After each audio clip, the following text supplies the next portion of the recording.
Irmãos, é uma alegria a gente estar juntos para a glória de Deus, para adorar. E eu quero convidar você para a gente fazer a leitura da palavra de Deus nessa noite. Nosso tema de hoje é a família diante da cruz. Efésios capítulo 5, a partir do verso 21. Irmãos, apesar de ser um texto bem conhecido, tá? Eu quero convidar você para fazer algumas reflexões aí, fazer algumas provocações.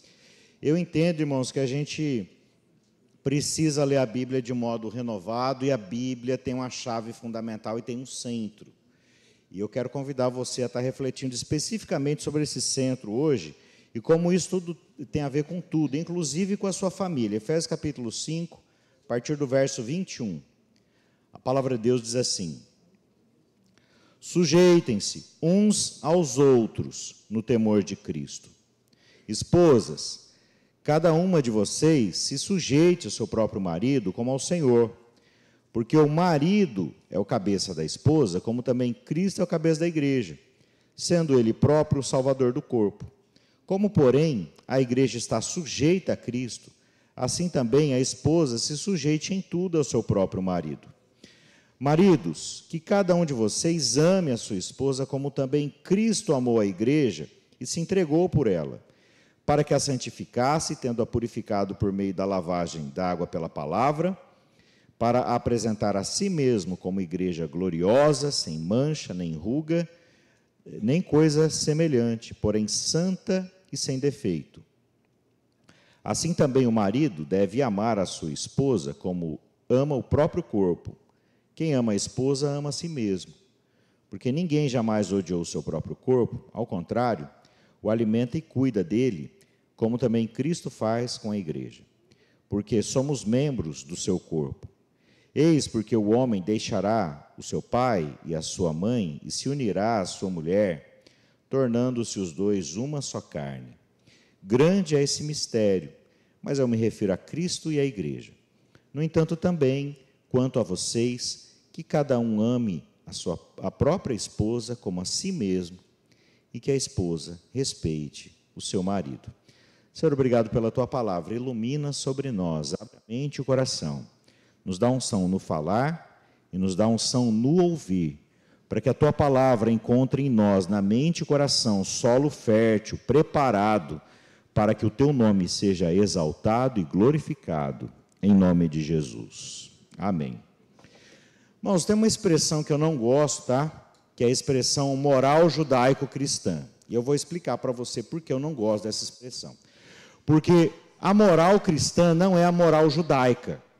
Ela tem muitos paralelos, mas há um diferencial fundamental na moral cristã, e não apenas na moral.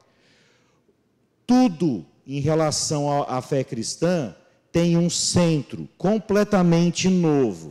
E nesse caso, o judaísmo não compartilha, de modo geral, com essa perspectiva, apesar de que, na minha humilde opinião, o cristianismo é nada mais, nada menos. Se Jesus é o Messias de Israel, o verdadeiro judaísmo é o cristianismo.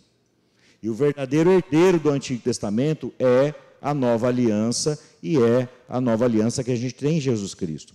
E quando a gente vai ler a Bíblia, irmãos, e quando a gente vai olhar para a nossa vida, e quando a gente vai entender absolutamente todas as coisas, a gente precisa entender que se você é cristão, a palavra de Deus e o Espírito Santo de Deus estão a todo instante chamando você a reorganizar todas as coisas a partir de um centro novo. E o que é esse centro novo? É a pessoa de Jesus. De maneira muito especial, é Jesus Cristo crucificado e ressuscitado. Esse é o centro da fé. A cruz e a ressurreição de Jesus, irmãos, elas têm que ser o centro de absolutamente todas as coisas. O centro da vida, é o centro da Bíblia, é o centro da história, é o centro da doutrina, é o centro da ética, da moral, é o centro de absolutamente todas as coisas. E eu gostaria de trabalhar um pouco esse tema, a partir do tema da família, para a gente entender isso, irmãos. Todo o tema da Bíblia, tudo que você vai compreender e discernir, você tem que discernir e compreender à luz do Evangelho, da cruz e da ressurreição. Mas, para minha tristeza, irmãos, o que acontece com muita frequência, que eu tenho observado, viajar pelo YouTube para ouvir sermão, às vezes, para mim, é um exercício de sofrência. Irmãos, tem muita gente que esqueceu do Evangelho. Tem muito púlpito que o Evangelho não é mais pregado, tá? Aí, é possível você pregar a Bíblia o ano inteiro e nem encostar no Evangelho. É possível você pegar a Bíblia, expor a Bíblia, mas usar a Bíblia como se fosse um manual de moral, um manual de ética, um manual coach, um manual de autoajuda, mas você nem chega perto do centro, que é o Evangelho. E o Evangelho, irmãos, é o centro. Para toda a compreensão verdadeiramente cristã da Escritura, da vida, da igreja, do ministério, do trabalho, do lazer e de absolutamente todas as coisas, o que tem que estar no centro é o Evangelho. E sabe o que me assusta, irmãos? O Novo Testamento está fazendo isso o tempo todo.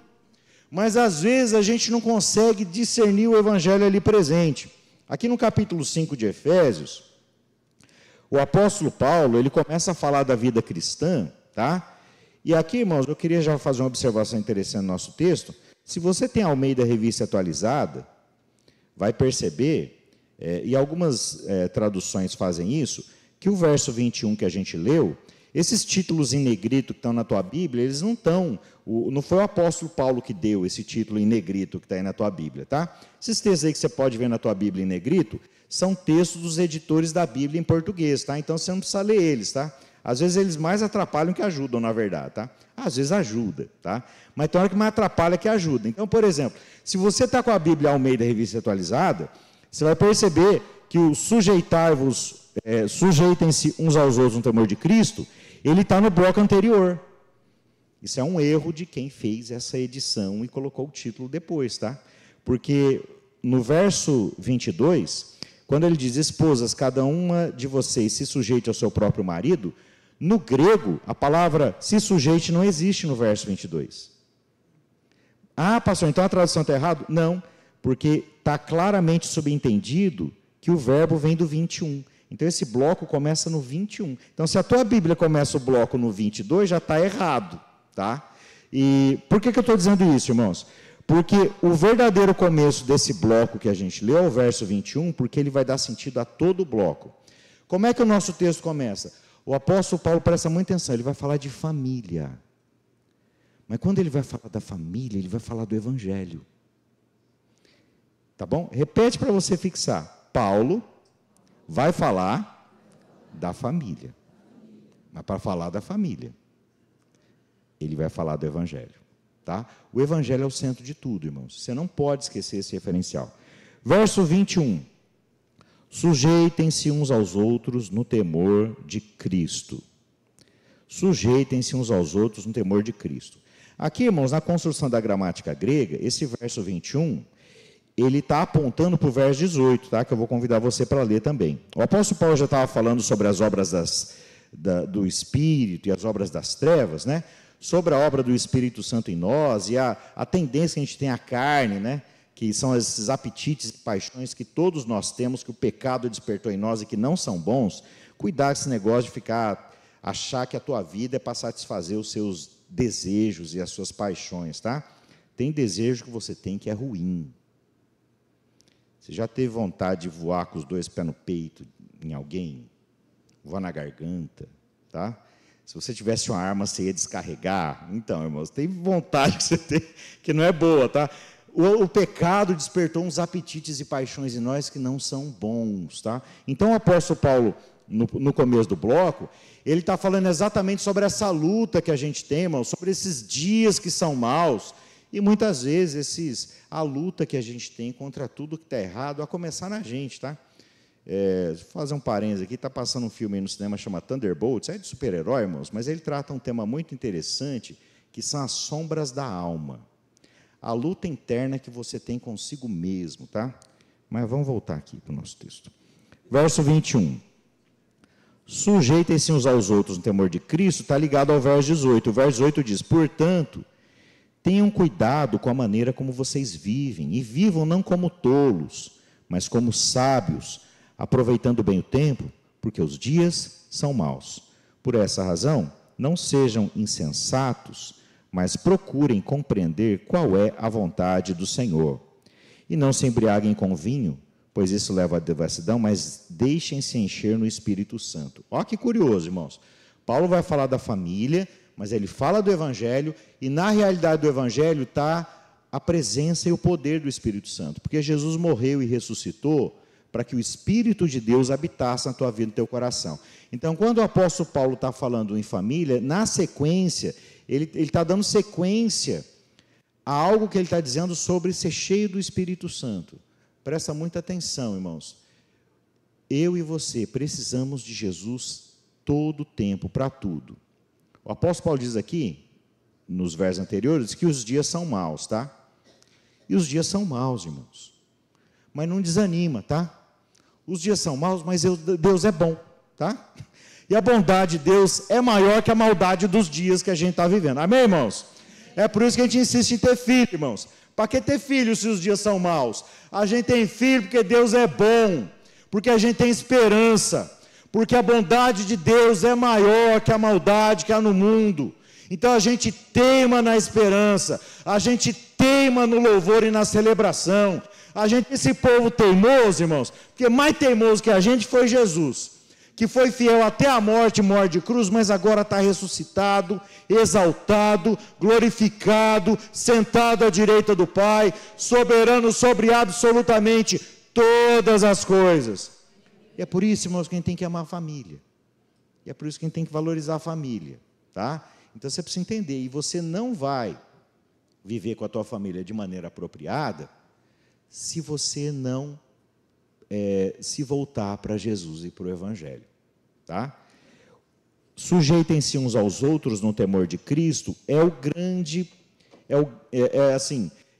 um verso chave para você entender tudo que vem depois.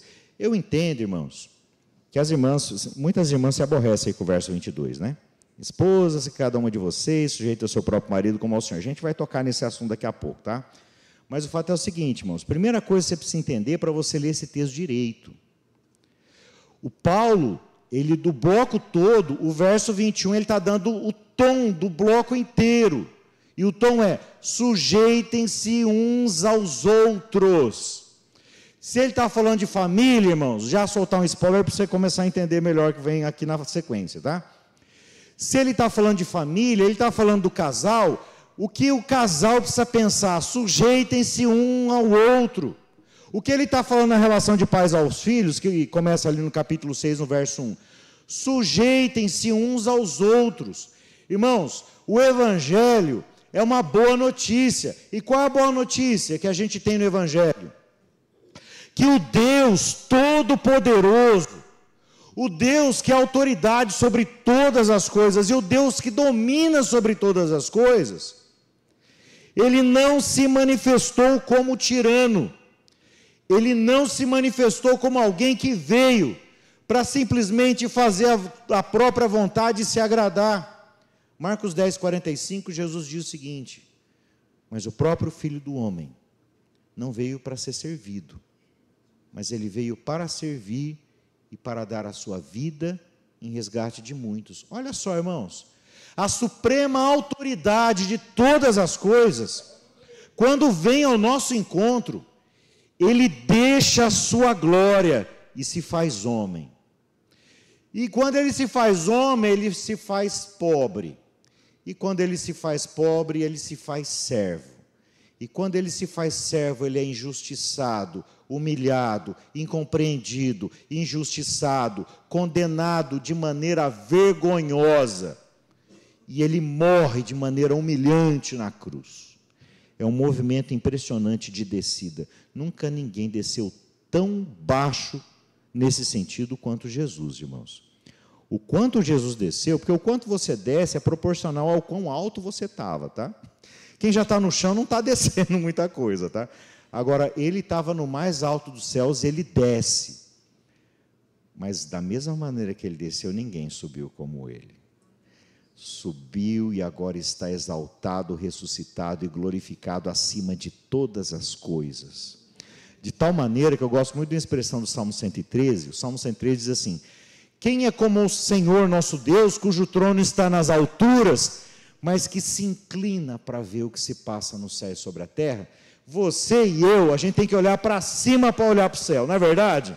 Deus olha para baixo para olhar para o céu, porque Ele está acima de absolutamente todas as coisas. Jesus desceu, mas Ele subiu, e agora está exaltado e glorificado, e nesse movimento de descida e de subida, irmãos, Ele é o Rei dos Reis, Ele é o Senhor dos Senhores. Mas eu vou fazer uma pergunta para você: você serve mais a Jesus do que Jesus te serviu? Vou fazer uma pergunta aí para os pais, tá? Quem é que serve mais? Os pais e as mães servem mais os filhos? Ou os filhos servem mais os pais e as mães? Você pode até falar para o teu filho: ô, meu filho, pega o controle ali para mim. Ô filho, lava a louça. Irmãos, isso não é nada perto do que você rala todo dia para você cuidar do teu filho e da tua filha. Então entenda o seguinte, irmãos: o mundo, ele tem uma lógica de autoridade que é a seguinte: quem tem poder, o que importa é ter poder, porque quem tem autoridade e não tem poder vai ter que se submeter. Não adianta nada ser juiz se você está com uma metralhadora do lado dele. A lógica do mundo é essa, irmãos: o poder é maior do que a autoridade, mas na lógica do reino de Deus não é assim. Porque Jesus, que tem poder e autoridade, Ele desce. E Ele desce para quê, irmãos? Em primeiro lugar, Ele deve ser adorado, Ele deve ser respeitado. Você deve obediência a Jesus. Mas Ele não faz isso na força da lei, irmãos. Ele faz isso num poder muito maior, que é o único poder que pode renovar e transformar todas as coisas, que é o amor. Mas eu acho muito bonito os românticos falarem do amor, né? O amor é lindo, o amor vai vencer. Eu concordo. Mas o único lugar em que o amor venceu de verdade é no Evangelho, é na cruz da ressurreição. Vai ler o Romeu e Julieta do Shakespeare. Tragédia, irmãos. Tinha amor, morreu. Morreu, acabou o amor, acabou a ternura, acabou o coraçãozinho, emoji, acabou tudo, meus irmãos. A morte acaba com tudo. Mas a ressurreição restaura tudo. A única história, irmãos, em que o amor triunfa de verdade é o Evangelho. Porque ali o amor triunfa e reina e vence todos os inimigos. Mas essa história do Evangelho é uma história de amor, irmãos. E a cruz é um momento privilegiado para você entender quem é Deus e para você entender tua família, teu emprego, teu trabalho, teu lazer e absolutamente todas as coisas. Porque Deus é amor. E amor é sacrifício. E os pais amam seus filhos e sacrificam-se por eles. Por quê? Porque eles amam. Da mesma maneira, maridos e mulheres devem se amar. E quando eles se amam, eles fazem sacrifícios uns para os outros. Às vezes, por exemplo, você para de gastar para a tua família ter alguma coisa. Você dá aquela segurada. Às vezes você se dedica no trabalho e trabalha por amor à tua família. E às vezes você vai, separa, dedica tempo por amor à sua família. E o apóstolo Paulo, irmãos, quando ele vai falar das relações familiares, hoje em dia, irmãos, meu Deus do céu, é tanta ideologia, irmãos, às vezes é uma praga, tá? Tudo virou ideologia. Presta muita atenção. Não sei se você é mais simpático à direita ou à esquerda, tá? Mas isso não interessa. Se você é cristão, se você é direita, esquerda, centro, o que interessa é que Jesus Cristo é o Senhor. E se você é de direita, de esquerda ou de centro, você precisa entender o seguinte: o primeiro crítico do teu posicionamento ideológico devia ser você. E se o teu grupo está fazendo coisa errada, você não pode passar pano e achar que o teu grupo político ideológico é um santo, porque todos pecaram e carecem da glória de Deus. E as coisas só vão melhorar quando a gente começar a criticar o nosso próprio grupo teológico, ter senso crítico, irmãos. E nesse sentido, o Evangelho ele apresenta uma proposta de poder, irmãos, completamente diferente. E que proposta é essa? O verdadeiro poder, irmãos, é amor. E o amor nunca pergunta em quem eu vou mandar. O amor sempre pergunta a quem eu vou servir. O amor nunca pergunta em quem eu vou mandar. O amor sempre pergunta a quem eu vou servir. Quando uma pessoa ama de verdade, ela entra num relacionamento, a grande pergunta é: o que essa pessoa vai fazer para me tornar uma pessoa feliz? Essa pergunta é errada, irmãos. Quando você ama de verdade, você entra num relacionamento, a tua preocupação é: o que eu vou fazer para fazer essa pessoa feliz? Está claro, irmãos? Então, sujeitem-se uns aos outros, irmãos. Ele já tem que entrar na tua cabeça, no teu coração, para que tudo aquilo que você vai ver na sequência, você entenda a partir disso. E soltando aí um pequeno spoiler, tá? Que vai ajudar a gente a entender a vida do casal também. Eu não vou falar especificamente dos filhos hoje, mas é o seguinte: quem serve mais, os pais, os filhos ou os filhos aos pais? O que vocês acham? Os pais aos filhos. Quem é que manda, em tese, né? Vamos usar essa expressão, tá? Quem é que manda, os pais ou os filhos? Mas quem é que serve mais? Cuidado, tá, irmãos? Cuidado para o teu filho mandar em você, tá, irmãos? A gente precisa estabelecer limites, tá, irmãos? Então, pais e mães são figuras de autoridade. Eles não devem usar essa autoridade para explorar os filhos, para abusar dos filhos, nada disso, tá? Mas é uma autoridade, no reino de Deus, toda autoridade é autoridade para serviço. Aquele que quer ser o maior entre vocês, seja aquele que manda? Não. Aquele que quiser ser o maior entre vocês, seja aquele que... Porque a Bíblia diz isso, irmãos, porque o maior serviu. Irmãos, Jesus é muito maior e muito melhor e muito mais precioso que todo mundo junto. Se pegar toda a humanidade em toda a história em Jesus e colocar numa balança, irmãos, ele vale mais que todo mundo junto. Ele nunca pecou, ele é Deus que se fez homem. E aquele que valia mais que todo mundo junto, se entregou por nós, nos amou e serviu. Ele deve ser adorado e servido. Mas ele veio para amar e para servir. Então, do ponto de vista da fé cristã, irmãos, autoridade é autoridade para serviço e não autoridade para mando. É muito preocupante quando pessoas que são investidas de autoridade começam a achar que a função dela agora é mandar nos outros, manipular os outros, controlar os outros. Está errado, irmãos. Está errado. Isso não tem nada a ver com o Evangelho. Isso não deve ter a ver com a família. Tá? Então, sujeitem-se uns aos outros no temor de Cristo. Verso 22. Vamos ler o 22 ao 24. Esposas, cada uma de vocês se sujeite ao seu próprio marido como ao Senhor, porque o marido é o cabeça da esposa, assim como Cristo é o cabeça da igreja, sendo ele próprio o salvador do corpo. Como, porém, a igreja está sujeita a Cristo, assim também a esposa se sujeite em tudo ao seu marido. Tem algumas questões importantes aqui, irmãos, e algumas considerações que a gente tem para fazer. Em primeiro lugar, a Bíblia sempre tem um pano de fundo e um contexto cultural, tá? E se você analisar a história da humanidade, você vai perceber o seguinte: tem sociedades que são patriarcais e tem sociedades que são matriarcais. Sabia que tem sociedade que é matriarcal? A regra na humanidade é o quê? O que você vai encontrar como regra na história da humanidade? A humanidade, via de regra, é patriarcal. Tá? As figuras de autoridade geralmente giram em torno dos homens.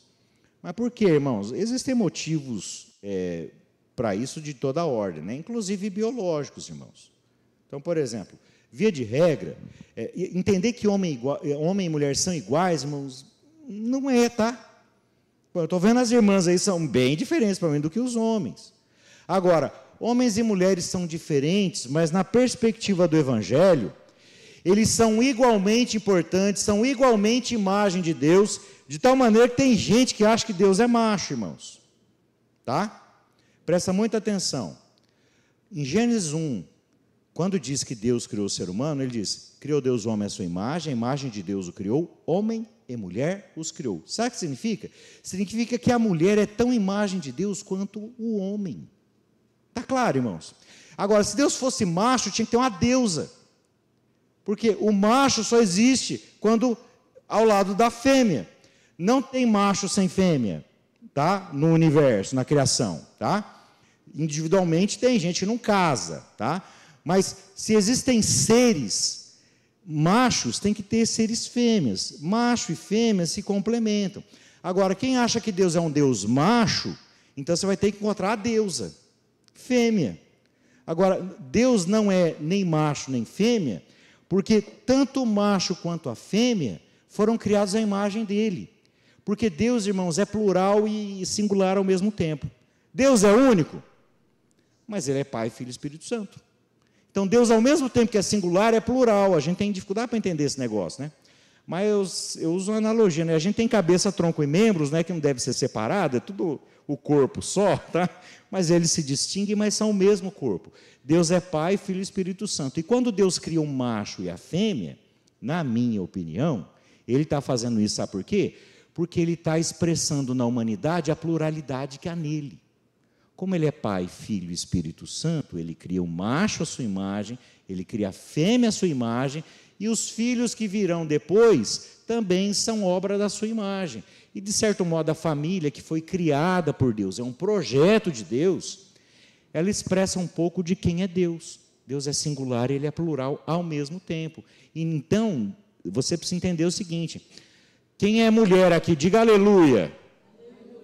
Então, repete comigo: eu fui criada à imagem de Deus e expresso a imagem de Deus. Tem homem aqui essa manhã, irmãos? Se tem homem aqui, diga aleluia. Então repete comigo: eu sou imagem e semelhança de Deus. Agora entendam, homem não é mais imagem de Deus que a mulher, nem a mulher é mais imagem de Deus que o homem, porque os dois são imagem de Deus. Está claro, irmãos? Para não sair por aí falando que eu disse coisa que eu não disse, tá? E aí, irmãos, quando a gente entende isso, você vai entender o seguinte: esse Deus que é bom, Ele lida com as relações e com a autoridade de uma maneira muito específica, que é diferente da maneira como uma criação caída na idolatria e no pecado e distante de Deus vai agir. Porque na queda, o poder começou a ser usado para dominar sobre o outro, para humilhar o outro. E aqui, irmãos, quando o apóstolo Paulo fala no contexto da família, ele diz: esposas, cada uma de vocês se sujeita ao seu próprio marido. Presta muita atenção. Aqui a Bíblia não está dizendo: mulheres se sujeitem a todos os homens. Começa aí o negócio, tá? Ele está falando de uma relação entre marido e mulher. Não está falando em outras relações. E essa relação da esposa com o marido, essa relação em que a mulher precisa se sujeitar ao marido, irmãos, ela deve ser compreendida à luz de uma relação fundamental, que é a relação do Evangelho, na qual Cristo se relaciona com a igreja. Então, aqui no nosso texto, a mulher, ela está tendo a mesma dinâmica que a igreja. Eu e você somos igreja. E qual a nossa relação com Jesus, irmãos? Jesus fica controlando a sua vida o tempo todo? Uma vez alguém falou assim: pastor, como é que é um Deus se tem tanta violência e maldade no mundo? Como é que é um Deus se tem violência contra a criança? Eu falei assim: ok, eu vou devolver a pergunta para você responder agora. Você gostaria que toda vez que você fosse fazer uma coisa errada, a hora que você, por exemplo, vamos dizer que esse copo d'água fosse proibido, tá? A hora que eu for pegar o copo d'água, eu travo aqui, não consigo pegar o copo d'água. Eu falei assim: você gostaria de ver assim? Toda vez que você fosse fazer uma coisa errada, Deus te bloqueia. Ah, não, né, pastor, não ia ser certo. Eu falei: então você decide, tá? Ou você tem autonomia para fazer o certo e errado. Agora, isso não é direito de fazer o certo e errado, tá, irmãos? Presta muita atenção, você não tem direito de fazer a coisa errada. Você não tem direito de pecar. Você não tem direito de ser idólatra. Mas você tem a possibilidade de fazê-lo ou não. Mas você não deve fazer. Tem muita gente que usa a desculpa do livre-arbítrio, né? Ai, pastor, mas eu tenho livre-arbítrio. Como se ter livre-arbítrio significa que você pode fazer qualquer coisa. Claro que não, né, meu querido e minha querida? Você tem livre-arbítrio para você usar a liberdade que você tem para adorar a Deus, servir a Deus e glorificar a Deus como expressão de liberdade e não como obrigação de regra. Porque Deus te dá liberdade para fazer as coisas, não para você fazer a coisa errada. Deus te dá liberdade para você fazer a coisa certa. Deus te dá liberdade para que você tenha o privilégio, a oportunidade de optar por não fazer a coisa errada. Sabe a coisa errada? Você sabe, né? Sabe a coisa errada dessa semana? Você lembra, né? aquela coisa errada lá que aconteceu? Então, não é para você fazer a coisa errada, tá, meu querido, minha querida?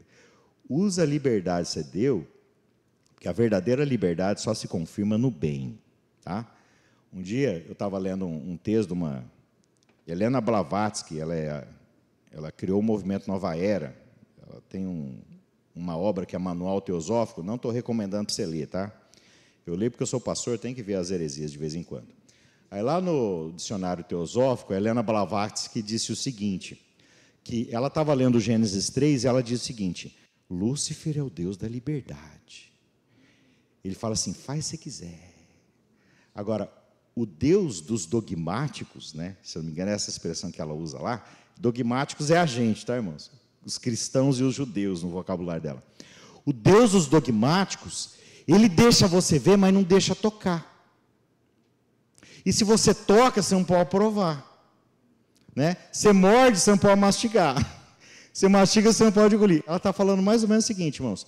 O Deus dos cristãos é um Deus que proíbe, é um Deus que não deixa fazer tudo, tá? Então, o verdadeiro Deus da liberdade, segundo ela, é o Lúcifer, porque ele deixa você fazer tudo. Olha que mentira miserável, irmãos, mas o argumento é bem construído, tá? Mas Deus, aí fala assim, e Deus é contra o conhecimento, porque não era para o homem comer a árvore do conhecimento, do fruto da árvore do conhecimento do bem e do mal, que é outra mentira miserável, irmãos. É o seguinte, a gente não podia comer do fruto da árvore do conhecimento do bem e do mal, sabe por quê? Porque Deus te criou para conhecer apenas o bem. Você não precisa ter conhecido o mal, tá? E quando você conhece o mal, irmãos, você começa a ter alguns discernimentos também, tá? O dia que você teve a primeira relação íntima, você começou a perceber que coisa que você nunca percebia antes. Você começou a perceber olhares das pessoas, tá? Eu tenho gente que, por exemplo, eu ouvi uma história muito engraçada essa semana. Uma pessoa falou assim, pastor, um dia eu estava num momento ruim da minha vida, eu estava com umas más influências, né? E eu estava com uns amigos, a gente fumou maconha. A gente foi numa festa do pessoal que não tinha fumado maconha. Só que antes de ir para a festa, falou assim, mas a gente não pode ir para a festa, porque todo mundo vai ver que a gente fumou maconha. Aí um amigo dela falou assim, ó, primeiro lugar, quem não fumou não vai saber que a gente fumou. E quem fumou tem rabo preso, porque se ele fumou, ele está sabendo que a gente fumou, é porque ele tem rabo preso também. Então vamos para a festa. E eles foram para a festa, irmãos. Agora, eu estou contando essa história para ilustrar para vocês o seguinte, eles fumaram maconha e eles tiveram uma malícia ali, um conhecimento, que o pessoal que não fumou não tem. Até hoje eu não sei o que é cheiro de maconha, irmãos. Às vezes o pessoal fala, nossa, que cheiro de maconha. Eu falo assim, qual? Tem tantas fragrâncias aqui, eu não sei qual é. Então, irmãos, quando a gente tem um contato com o mal, você tem alguns conhecimentos, tá? Que quando você crê em Cristo, agora você pode usar isso para o bem, tá? Então, quando você detecta cheiro de maconha, isso aí você pode usar de maneira positiva. Mas Deus te criou só para o bem. Mas vamos para o verso 25, para a gente entender o 22 ao 24. Maridos, cada um de vocês ama a sua esposa, como também Cristo amou a igreja e se entregou por ela, para que a santificasse, tendo-a purificado por meio da lavagem de água pela palavra, para apresentar a si mesmo como igreja gloriosa, sem mancha, nem ruga, nem coisa semelhante, porém santa e sem defeito. Assim também o marido deve amar a sua esposa como ama o próprio corpo. Quem ama a esposa, ama a si próprio. Porque ninguém jamais odiou seu próprio corpo, ao contrário, o alimenta e cuida dele, como também Cristo faz com a igreja, porque somos membros do seu corpo. Irmãos e irmãs, vou dizer uma coisa para vocês. Se eu tivesse sentado do lado de Jesus ali, né, antes do Espírito Santo orientar o Paulo a escrever essas palavras, e Jesus me perguntasse o seguinte, Márcio, é o seguinte, você é homem, e quando Efésios 5 foi escrito, a gente vai dar uma recomendação para homens e mulheres. O que você prefere? Você prefere se sujeitar, o homem, que é o marido, se sujeite à mulher, ou que o marido ame a esposa como Cristo ama a igreja? Qual que é mais difícil? Qual o fardo é mais pesado? É uma pergunta boa, irmãos. Tá? Aqui é o seguinte, a gente, quando lê o texto de uma maneira carnal, irmãos, a gente só está preocupado em quem quer mandar, mas o texto não está falando nada disso, tá? o texto não está preocupado em dizer quem vai mandar. O texto está dizendo o seguinte: homem e mulher, eles têm papéis diferentes em várias sociedades, tá? Mas a questão fundamental é que as relações de poder têm que estar pautadas no amor e no serviço, e não no domínio. Nesse sentido, tanto a palavra para a mulher quanto a palavra para o marido é uma palavra de sujeição mútua. Quando ele fala que a mulher se submete ao marido e o marido ama a esposa como Cristo amou a igreja, na verdade, irmãos, ele não está falando de poder unilateral. E quem fala que a Bíblia diz isso, irmãos, com todo respeito, ou é ignorante ou é mal intencionado, tá? E tem muita ideologia falando isso aí hoje em dia, tá? Tem muita gente se revoltando com a fé cristã, porque na verdade é o seguinte: a perspectiva e o projeto de Deus para a sua vida, marido, é que você ame a sua esposa como Cristo amou a igreja. Irmãos, que Deus tenha misericórdia de nós, maridos, tá? Que Deus nos ajude a ter misericórdia de nós, irmãos, porque isso aqui, o que a Bíblia está falando para a gente fazer, irmãos, é um negócio impressionante, tá? Você deve amar a sua esposa como se ama o seu próprio corpo. E hoje em dia, irmãos, tem gente que parece que só se preocupa com o próprio corpo, né? Cuida do teu corpo, tá? Eu estou meio relaxado desse negócio aí. Mas tem gente que só olha para o próprio umbigo, só está preocupado com o próprio corpo, é eu, mim, comigo, tá? É um ídolo miserável, é um poste-ídolo da nossa sociedade, é o eu, mim, comigo. Parece que tudo gira em torno de mim, e não é sobre você, é sobre Jesus. E quando você vive sua relação familiar à luz do Evangelho, você vai entender que a mulher se submete ao marido, mas o marido se submete à esposa pelo amor e pelo serviço. Sujeição mútua, sujeitem-se uns aos outros. Da mesma maneira, a relação de pais com os filhos. Não é para os pais oprimirem e fazerem com os filhos o que bem entendem. Não é, irmãos. Irmãos, tem muito caso no Brasil de abuso. Violência contra a mulher e violência contra a criança. E para corar de vergonha, irmãos, muitos desses abusos acontecem no contexto da própria família. E para corar de vergonha, irmãos, muitos desses abusos acontecem em igreja evangélica, tá? Está errado, porque você não foi colocado na posição que você está, para você fazer o que você quiser com aqueles que estão debaixo do teu cuidado, é para você amar e servir. Então, por exemplo, no contexto da igreja, na igreja a gente tem o conselho que governa a igreja. O conselho é formado pelos pastores e pelos presbíteros. O pastor titular, que é o nosso pastor João Simonetti, é o presidente do conselho. Mas o conselho não manda na igreja. Ele está ali para exercer autoridade, para abençoar e para servir a igreja, como graças a Deus o nosso conselho tem feito, irmãos. E se você é um líder na igreja, eita, me empolguei aqui. Se você é um líder na igreja, você não é líder para fazer o que você quer e manipular quem está debaixo da tua autoridade. Pelo contrário, você é líder para servir aqueles que estão debaixo da tua autoridade. Amém, irmãos? Então, sabe o que a Bíblia está dizendo, irmãos? Ela está dizendo que marido e mulher têm que ter uma relação mútua de amor e comunhão e de serviço. Casais saudáveis, presta muita atenção. Quando é que você vê um casal saudável? Antigamente, né, isso aparece muito na internet, eu não sei se eu assisti aquela novela, né, mas tinha o Zé Vilker, ele fazia o papel de um homem, né, um coronelzão, né, e ele era bem autoritário, não vou nem repetir a fala dele agora, porque eu pensei no caso, mas dá vergonha de falar aqui. Mas o negócio é o seguinte, é um sujeito que tratava a mulher, irmãos, como se fosse escrava dele, tá? Aí tem gente que fala assim, pastor, antigamente era melhor, né? Depende. Hoje em dia, irmãos, a nossa geração tem muitos desafios, tá? Mas nem tudo é melhor, é pior hoje do que era antigamente. Antigamente, era muito comum um marido falar, ele tem direito de bater, de fazer o que quiser, e culturalmente era considerado normal. Deixa eu falar um negócio para você, isso não está de acordo com o Evangelho, isso não está de acordo com Jesus, porque homem bater na mulher, nos filhos e abusar deles, é contrário ao Evangelho, porque o marido deve amar a esposa como Cristo amou a igreja. Você deve amar a sua esposa como você ama o seu próprio corpo. Então você tem que cuidar da tua mulher. Você tem que amar a tua mulher. Você tem que tratar a tua mulher com carinho e com respeito. Está claro, irmãos? Agora, Também quero chamar a tua atenção para um detalhe muito interessante nessa relação de marido e mulher. Dá uma olhada no verso 33. No entanto, também quanto a vocês, que cada um ame a própria esposa como a si mesmo, e que a esposa respeite o marido.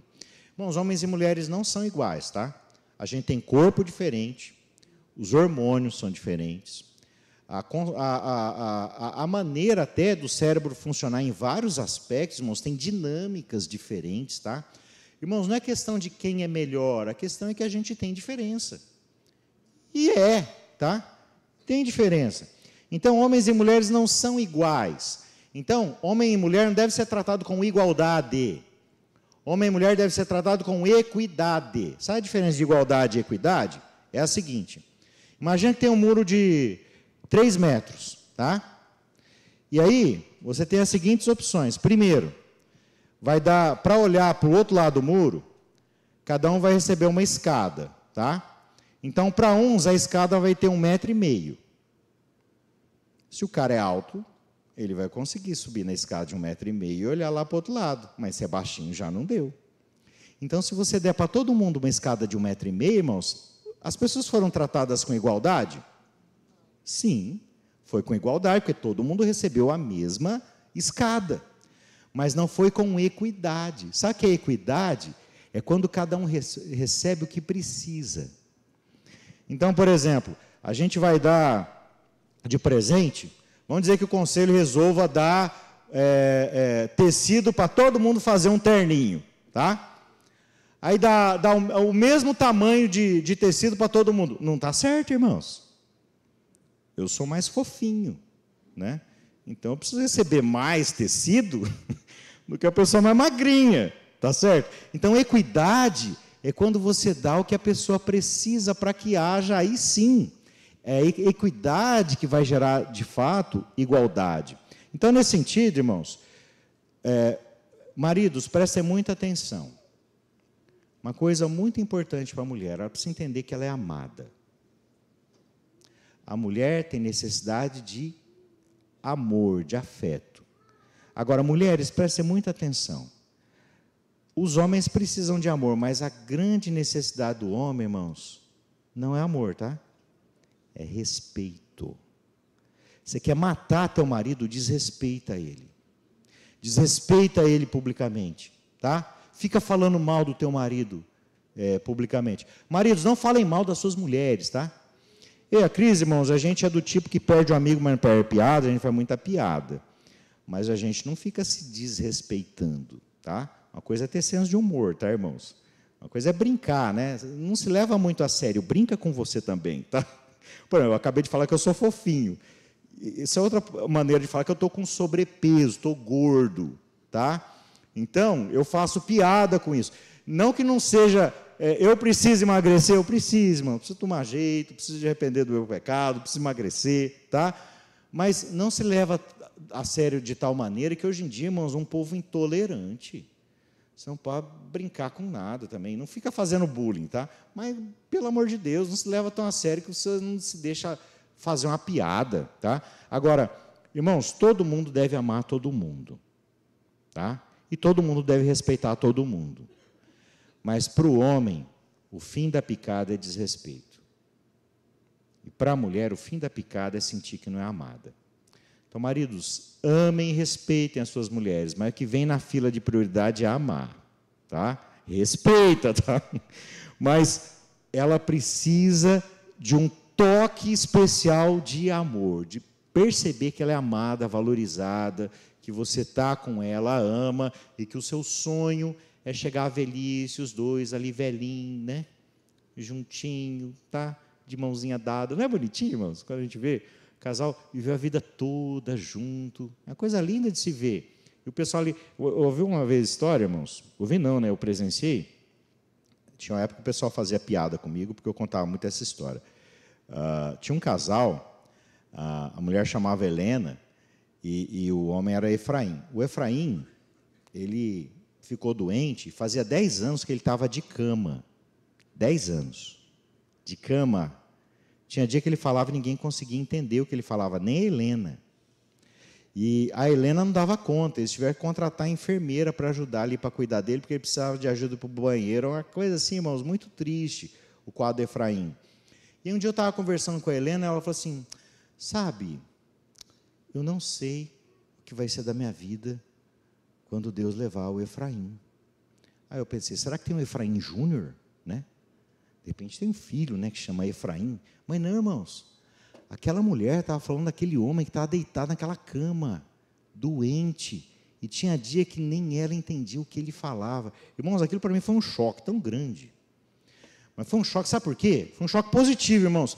Meu Deus do céu, como é que essa mulher ama esse homem desse jeito? Ele não tem mais nada para oferecer, ele não ganha mais dinheiro, ele não tem saúde, ele não consegue levar ela para passear, tem hora que ele não consegue nem ser compreendido naquilo que ele fala. Mas aquela mulher, irmãos, amava aquele homem. E um dia ela falou para mim o seguinte, falou assim, eu oro sempre para que Deus me leve antes do Efraim, porque eu não suportaria o dia da morte dele. E não é que ela foi antes, irmãos. Um dia ela estava passeando com a família, teve um acidente de carro, o Efraim não foi e ela faleceu. E o que me chamava a atenção no Efraim e na Helena, irmãos, eu nunca vi aqueles dois reclamar de nada, e a vida deles era dura, irmãos. Eu nunca vi aquele casal reclamar de absolutamente nada. E quando a gente foi dar a notícia para o Efraim que a Helena morreu, eu vi uma lágrima descendo nos olhos dele, e ele disse o seguinte, o Senhor deu, o Senhor tirou, bendito seja o nome do Senhor. Ali, irmãos, era um casal que entendeu o Evangelho. Era uma mulher que se sujeitava, que amava e que servia o seu marido. E o marido que amava e se sujeitava à sua esposa o quanto ele pôde. Depois você está na cama, irmãos, não tem mais você fazer muito. Mas era um casal que amava Deus, amava o Evangelho. Entender, irmãos, que família é um projeto de Deus, tá? Para a gente encerrar, verso 30. Porque somos membros do seu corpo. Eis porque o homem deixará seu pai e sua mãe, e se unirá à sua mulher, tornando-se os dois uma só carne. Grande é esse mistério, mas eu me refiro a Cristo e à igreja. No entanto, também quanto a vocês, que cada um ame a sua própria esposa, como a si mesmo, e que a esposa respeite o seu marido. Irmãos, e por que a gente deve viver, e como a gente deve ver o nosso relacionamento na família, irmãos? A gente deve ver o nosso relacionamento na família da mesma maneira que a gente olha para Cristo. Cristo nos amou, se entregou por nós. Esse é o modelo que a gente vai ver, homens e mulheres. Homens e mulheres vão amar, vão respeitar, vão servir, vão fazer tudo para a glória de Deus. A mulher vai se sujeitar ao marido e o marido também, irmãos. Ele vai se sujeitar à esposa pelo amor. Casais sadios têm diálogo e conversam, tá? Não são decisões unilaterais. Até eu tenho um amigo meu muito sábio que sempre diz o seguinte: minha mulher sugeriu e eu decidi. É piada, tá, irmãos? Na hora da pregação nem sempre a gente entende a piada, né? Minha mulher sugeriu e eu decidi. Olha a sabedoria, né, daquele homem. Então, irmãos, eu queria orar com você, tá? Nesse mês da família, entenda o seguinte: o Evangelho não é só a doutrina da salvação, o Evangelho é toda a doutrina. E o Evangelho é a maneira como você deve ver seus relacionamentos na família. E como é que a gente deve ver, irmãos? Com esse amor sacrificial de Jesus. Um amor em que poder é poder para servir, autoridade para amar e autoridade para caminhar junto. Vamos orar? Senhor, queremos te agradecer pela Tua palavra. Tua palavra, Senhor, que sempre está ecoando a grande manifestação de amor da história, que é a Tua cruz e ressurreição. E, Senhor, nós declaramos que nós precisamos de Ti. Nós precisamos da Tua ajuda, Senhor, para vivermos como família de maneira saudável. Por isso, Senhor, nos abençoa. Abençoa os maridos, Senhor. Tem misericórdia de nós, Senhor, que somos maridos. Porque a Tua palavra nos diz que a gente deve amar a esposa como o Senhor amou a igreja. E o Senhor viveu uma vida extraordinariamente sem pecado.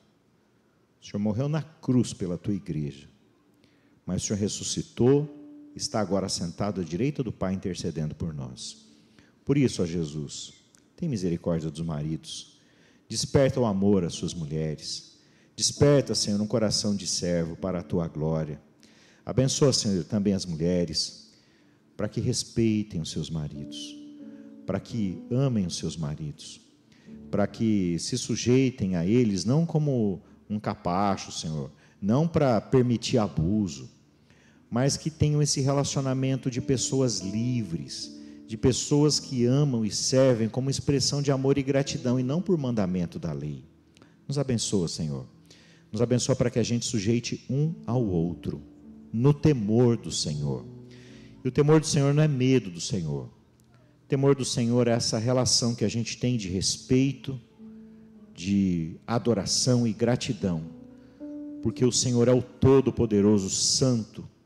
Nós tememos ao Senhor com intimidade, com amor, com gratidão. Por isso, ó Deus, nos ajuda, nos abençoa e também nos abençoa para que pais e mães amem os seus filhos, abençoem os seus filhos e sirvam os seus filhos e procurem prepará-los para a vida, prepará-los para serem também homens e mulheres tementes a Deus, que te amam e andam na tua presença. A ti, ó Senhor, nossa gratidão, obrigado pela tua palavra, obrigado por essa manhã e obrigado porque a tua palavra nos chama a amarmos ao Senhor acima de todas as coisas e amarmos uns aos outros e nos sujeitarmos uns aos outros para que o teu nome seja exaltado e glorificado em nome de Jesus. Amém. Que Deus te abençoe. Recebei a bênção. Irmão, irmã, o Senhor vos abençoe e vos guarde. O Senhor faça resplandecer o seu rosto sobre vós e tenha a misericórdia de vós.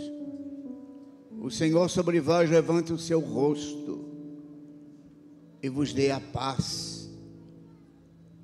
Jesus disse: a minha paz vos dou, eu não a dou como o mundo a dá. Não se turbe o vosso coração. Pai, abençoa o teu povo, derrama unção sobre o teu povo, que esta semana seja uma semana ricamente abençoada por ti, Pai.